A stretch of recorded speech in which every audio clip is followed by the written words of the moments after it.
غنحضر معكم اليوم بيتزا ديال زمان بلا عجين وبلا دلك، وكتحضر في اقل من 5 دقائق.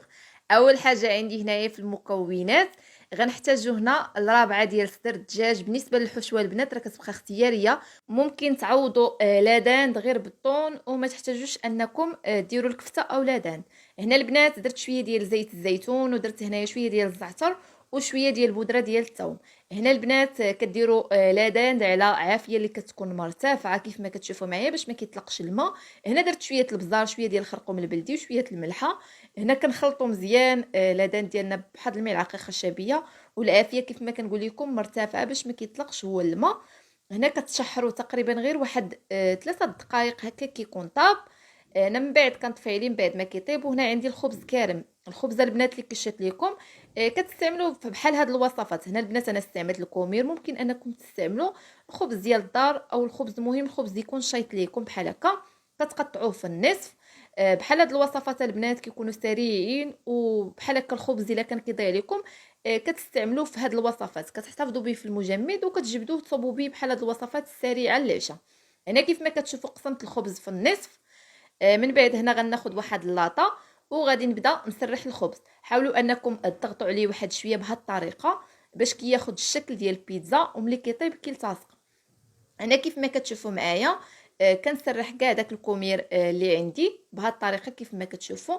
من بعد هنا غناخذ الصلصه ديال البيتزا. بالنسبه للصلصه ديال البيتزا راه شاركتها معكم في واحد الفيديو خاص فيه الطريقه ديال الصلصه ديال البيتزا والطريقه ديال الصلصه البيضاء. كتستعملوا نتوما اي صلصه كتعجبكم. هنا الا بغيتوا الفيديو البنات راه غادي نحطو لكم. هنا كنحاول انني نوزع الصلصه ديال البيتزا بهذه الطريقه. من بعد هنا كندير داك الصدر ديال الدجاج. كيف ما قلت لكم البنات الحشوه راه كتبقى اختياريه، ممكن انكم تعوضوا الصدر ديال الدجاج بالطونه ديال مطيشه او الطون ديال الزيت، كيبقى لكم الاختيار في هذه المرحله. وكديروا الكفته.